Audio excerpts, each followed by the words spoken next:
as potentially complicated as caving is. When you go into that different ecosystem, you come out a little bit different. There's something that you take away with you. Join us on a journey of discovery and adventure as we explore Idaho's deep, dark Middle Earth. Coming up next on the Idaho Channel.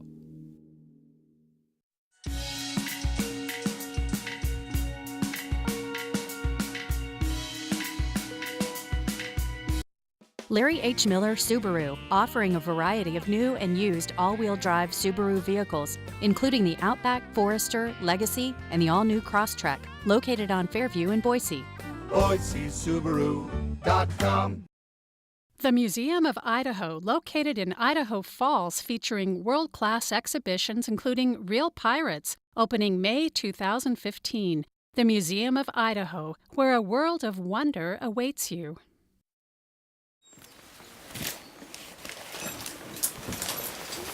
Getting all this stuff on is a lot of work.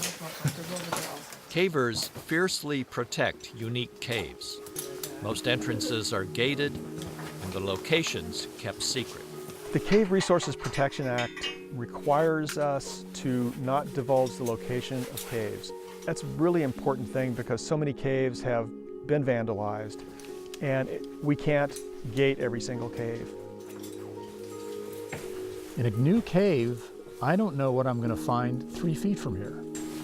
I don't know if I need any rope or a lot of rope. Unrepelled. I don't know if I'm going to be swimming or crawling or climbing.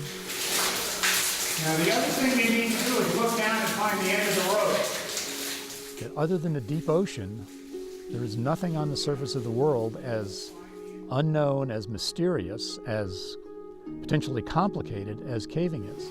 When you go into that different ecosystem, you come out a little bit different. You have a little bit of a different viewpoint about maybe your role on the planet or about how water moves in the subsurface and where your water comes from, or there's something that you take away with you.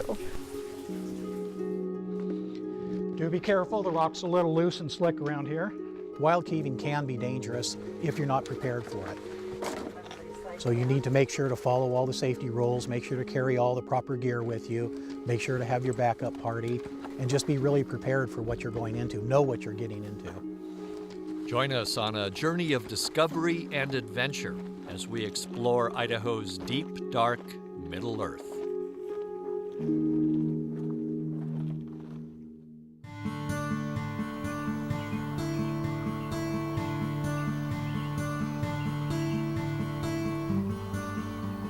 Funding for Outdoor Idaho is made possible by the Friends of Idaho Public Television, by the Laura Moore Cunningham Foundation, committed to fulfilling the Moore's legacy of helping to build the great state of Idaho, and by the Corporation for Public Broadcasting. Archaeologists tell us this was home to some of Idaho's earliest residents, more than 14,000 years ago. Wilson Butte Cave. It's a lava tube cave, one of many along the Snake River Plain. Hi, I'm Bruce Reichert, and welcome to Outdoor Idaho. You know, these dark holes in the earth, they capture our imagination, they expand our understanding of science, and they even provide us with adventure. To our ancestors, though, these caves were prime real estate, and very likely a place to watch the fireworks at nearby craters of the moon.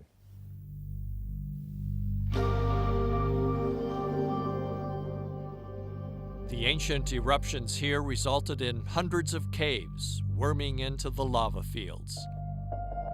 Most are unknown or too remote for public access. Many of the better-known caves in Idaho are developed into show caves, the ones with lights and walkways, like the Indian Ice Caves in south-central Idaho, and Mammoth Cave, a half-mile-long lava tube just down the highway. Privately owned, the quirky roadside attractions may question authenticity, but the lava caves are real, and the experience is unique to Idaho. Along the Idaho-Utah border, a different type of show cave draws visitors from the Bear Lake area.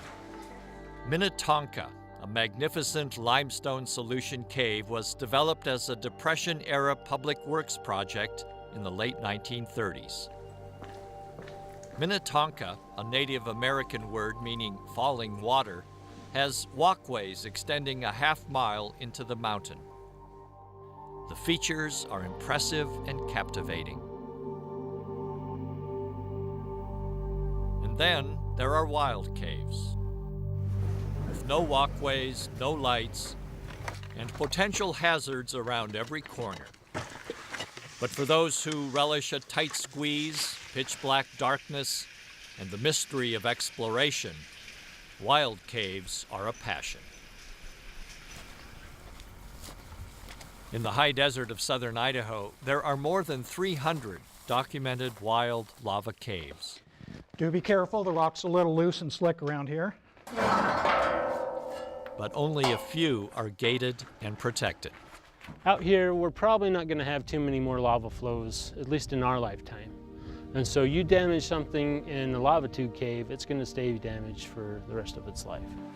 Keep your eye on the ceiling here. Lava caves or lava tubes are formed by volcanic flows.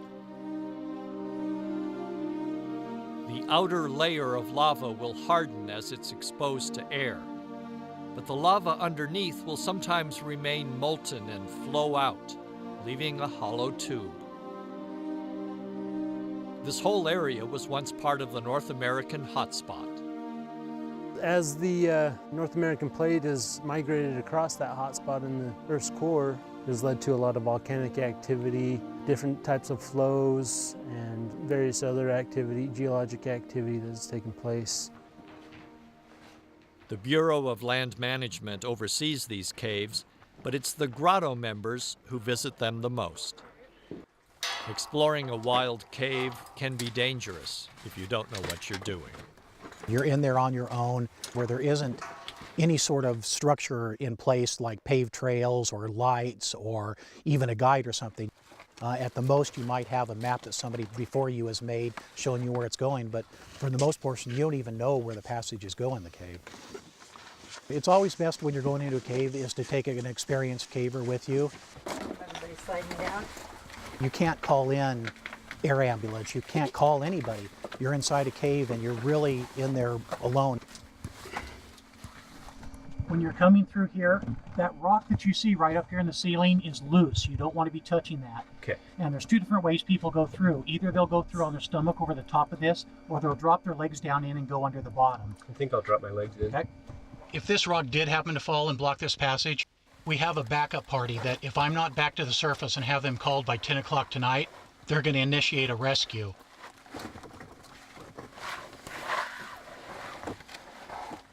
After about 100 feet of crawling and squeezing, the cave opens up into a large room. So you see all this on the ceiling here? This is where lava's flowed through here and melted the ceiling and has started dripping down and then solidified. And they're called lava sickles or lava stalactites.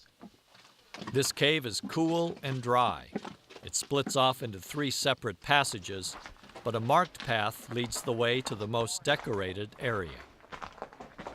We have red going into the cave and white reflective markers coming out. And we do that so that you know that red is dead if you keep going in the cave, white is light, will lead you out of the cave into the light. Some lava tubes can extend for miles. The total surveyed passage in this one is about 3,000 feet.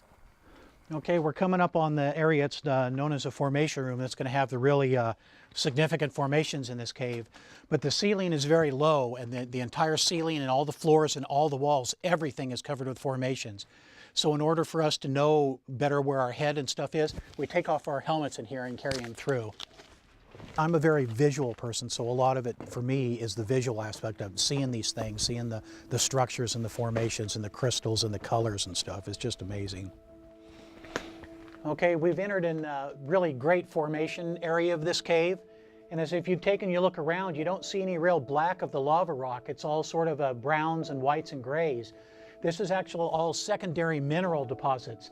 The Lost River Range over by Limhi and stuff is a dolomite rock, which is a type of limestone. And that dust is blown off and settled in the desert out here.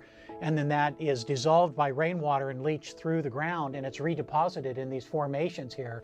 A lot of this we call cave coral. You can see the entire floor, walls, ceiling is all covered in it. Near the end of this passage, about 500 feet into the cave, is the most impressive feature of all, the three sentinels. These are actually the largest extrusion spires in the continental U.S. As you can see as we walk by, they're close to 6 feet tall. What's happened is lava is actually floating underneath of the floor, and as it presses down, it extrudes this hot lava through it, and it builds up just like a volcano would. This one is totally black, this one is sort of black and gray, and that one is sort of a brownish color. That's because of the airflow coming in through that passage that we just saw. All of the secondary minerals are being deposited here, and as you get further in here, these are being blocked from that wind, so they're not getting as much deposits on them. The wonders that are seen in caves, the mineral formations and deposits, just can't be seen anywhere else. One of the main reasons I like to go in caves is very few people have gone in caves, so it's a place I can go where no other living human has ever seen this before.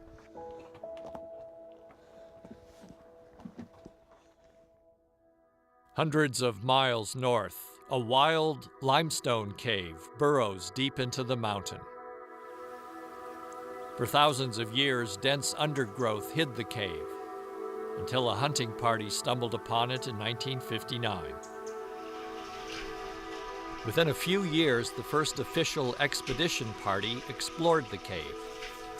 What they found was considered so special and significant that the Forest Service installed a locked gate to protect it.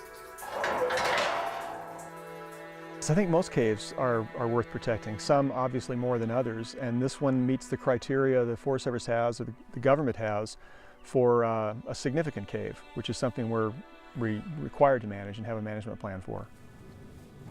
We'll be coming in the lower entrance, and very soon after the twilight zone is the gate and the register. The Forest Service works with associations like the Gem State Grotto to protect and manage this cave. The location and name are not advertised to protect the public as much as the cave, but experienced cavers are allowed to enter with permission. It's a very challenging environment. Not many people are capable of going into this cave and coming out in one piece. That's probably the best protection that there is for the cave. For many years, this cave was considered one of the deepest alpine solution caves in North America. Since its discovery, teams of cavers have explored the darkness to map and uncover its secrets.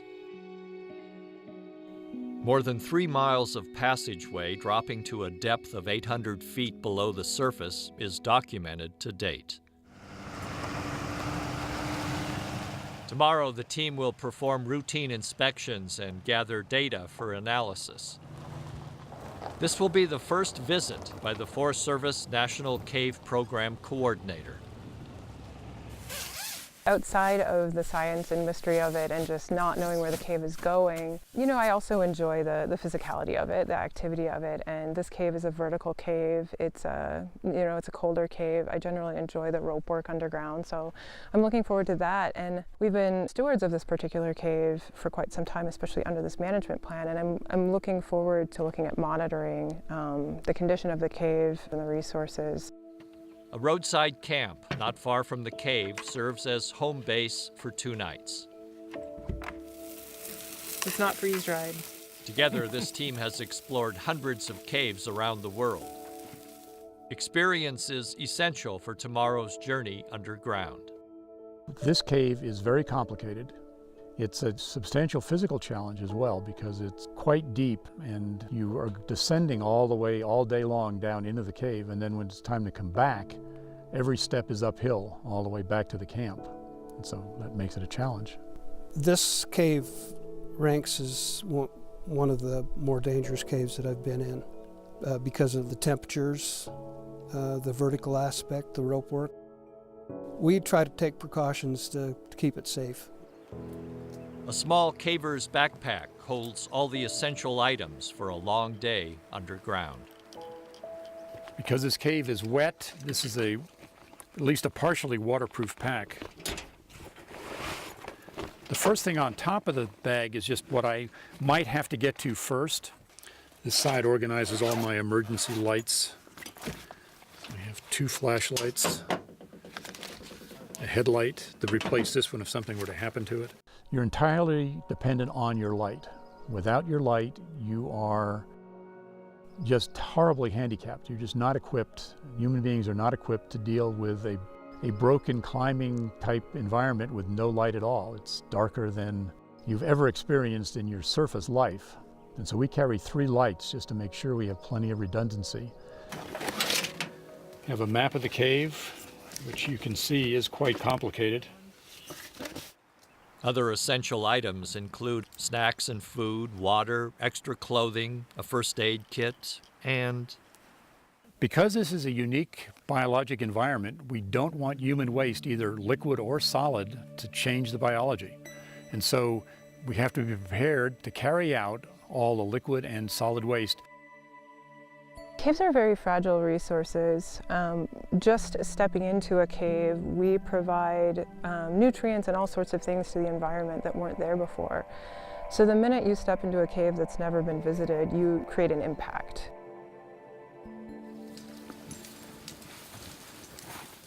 Morning sun welcomes the hikers.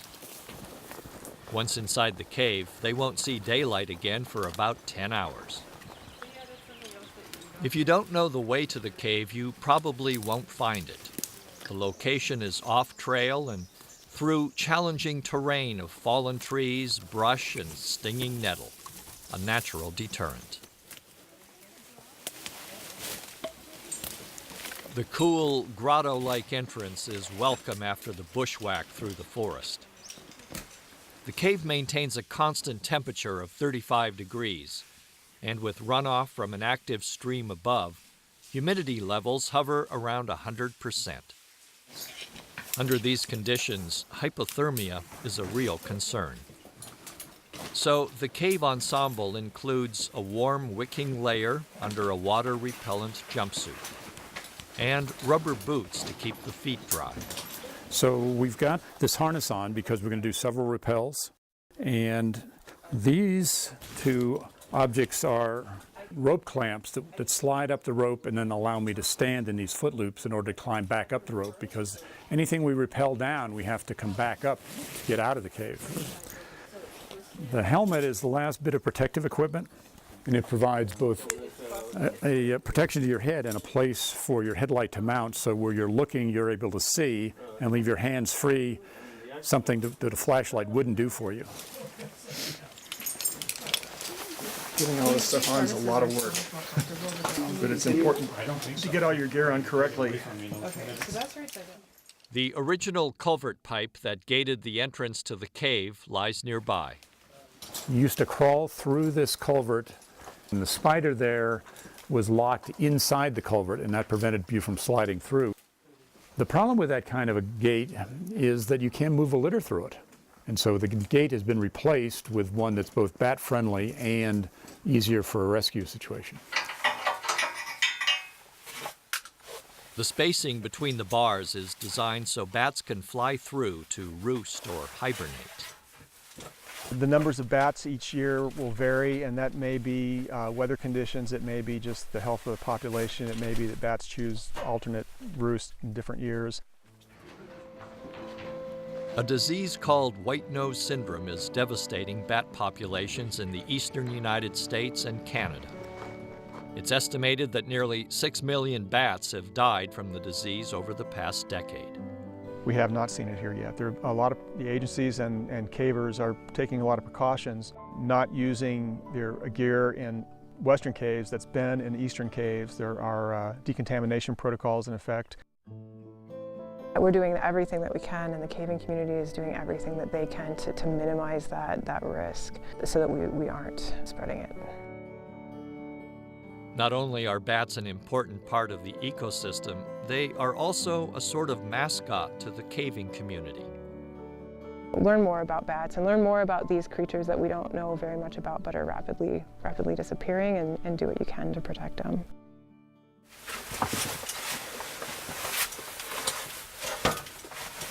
Just inside the gate, Jim signs the group into the register. So the register is a really important thing to help the Forest Service or whatever agency's managing a cave keep track of usage and what kind of events might occur on a trip, and to know who to talk to in the event something might have happened. Today's goal is to get about 500 feet underground, more than halfway into the cave. The map keeps the cavers on point. A wrong turn could cost them hours. This is the top of the 25-foot drop. It's the first rappel in the cave. It's also known as the ladder drop. There used to be an aluminum ladder here. The clumsy aluminum drop ladder is long gone, replaced by ropes secured to heavy bolts. The sound of trickling water filters up from below as Bob prepares to rappel. On rappel. The team drops one by one into the crack. It's dark, damp, cold, and eerie, but also breathtaking and remarkable. So this cave is a heavily faulted block of limestone, lots of fractures. Acidic rainwaters will dissolve the limestone along those fractures and create a fairly complex network of tall canyon-like passage. I think one of the things that makes it interesting for a geologist is it's like an X-ray of the rock. You're looking at the rock from the inside. Each passage and room has a unique name: Valhalla, Satori, Wetway, Atlantis, and more. No one area is like the other. Some are dry as a bone, others an obvious channel for water. A passage called the main line leads to the next rappel. The geology is really interesting. It's limestone with a lot of cobbles of granite, basalt, andesite, rhyolite, a lot of volcanic rocks. As water recedes in the cave, new passages have emerged. And for a caver who specializes in mapping, this can be exciting news. When I first started caving, we were mapping caves, and to me, to document the extent and to see where it went and not knowing where the cave moves within a landscape, and then learning about the speleogenesis, the process of formation of the cave, from documenting and from mapping, to me was just so fascinating. That whole process of creating the map and drawing the map was interesting, but also, you know, the draw of the unknown. You know, as you're working through the cave, as you're mapping the cave, just the darkness beyond and where does it go? And then somebody pops through into a really big room and you know that no one's ever been there before. And how many people get to do that? Jim ties in a rope for the second vertical descent of the cave, a 40-foot drop that is often a waterfall. Water levels can change because of the amount of snowpack, the amount of precipitation, or oftentimes if the stream course has been altered, where the stream is perched above the cave entrance. Occasionally it will breach the banks and more of the stream will be captured by the cave. But on this early summer day, the water is low and easy enough to rappel around. I've heard that when the water's high, it actually cascades off the sides of the channel up at the top of the waterfall. So I think it would be pretty epic to see it at high flow.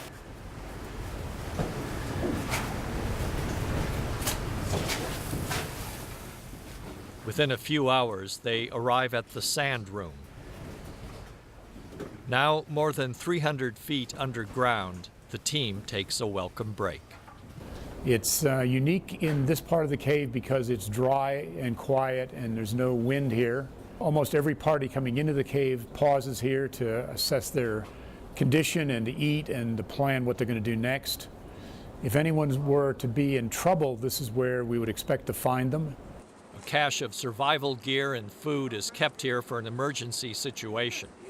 This room also houses a monitoring device. We'll download the data from this device onto the computer and be able to look at a graph of the temperature and humidity throughout the year. That's the right one, yeah. Look down. From the sand room, they make their way through the Satori passage. With the floor some 20 feet below, they choose handholds and footholds carefully. The walls are covered with formations. It's full of what we call speleothems, which are secondary formations, where calcite is being redeposited on the cave walls and in formations such as stalactites and soda straws, popcorn and those sorts of things. It's very beautiful, and it's definitely one of the areas that we look at trying to protect within the cave environment because of these special features.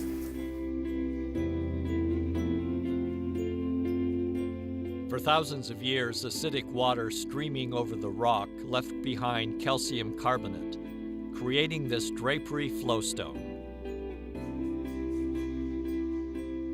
As water and air ebb and flow, soda straws and stalactites develop and grow.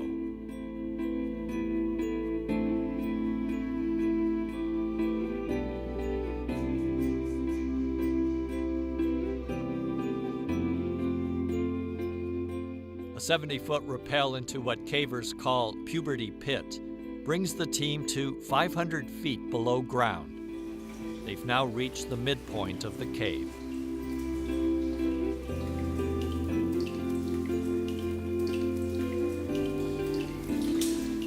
With no clock or light, the day slips away. But now it's time to start the long climb back out of the cave. They want to reach the surface before nightfall. Caves have an impact on people. When you go into that different ecosystem, you come out a little bit different. You have a little bit of a different viewpoint about maybe your role on the planet, or about how water moves in the subsurface and where your water comes from, or there's something that you take away with you.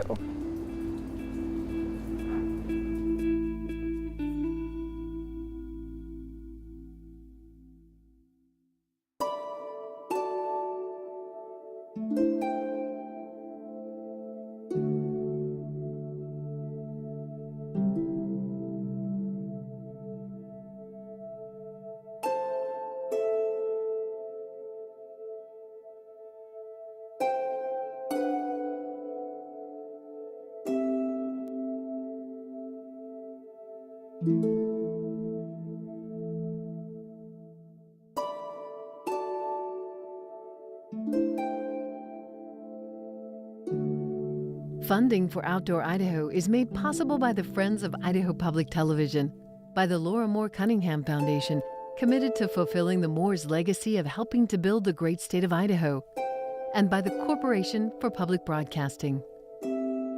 All Outdoor Idaho programs are available for purchase, including hour-long specials. To find more information about these shows, visit us at idahoptv.org. Larry H. Miller Subaru, offering a variety of new and used all-wheel drive Subaru vehicles, including the Outback, Forester, Legacy, and the all-new Crosstrek, located on Fairview in Boise. BoiseSubaru.com. The Museum of Idaho in Idaho Falls is dedicated to preserving and showcasing Idaho's rich cultural and natural history, and offering interactive experiences to the people of Idaho. The Museum of Idaho, where a world of wonder awaits you. Hello, I'm Margaret Warner from the PBS NewsHour. Congratulations to Idaho Public Television for 50 years of award-winning journalism and public affairs.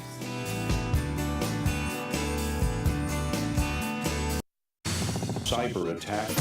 Beyond invasion of privacy or identity theft, cyber warriors can unleash physical destruction with the tap of a key. Can we counter the cyber war threat? On Nova. Tune in Wednesday at 8 here on Idaho Public Television. Holding ancient shipwrecks, formed by cataclysmic events, and marked by incredible beauty. The Caribbean, consisting of over 7,000 islands, this region of the world is overflowing with wild surprises. Discover the natural riches of Wild Caribbean. Tune in Wednesday at 10 here on Idaho Public Television.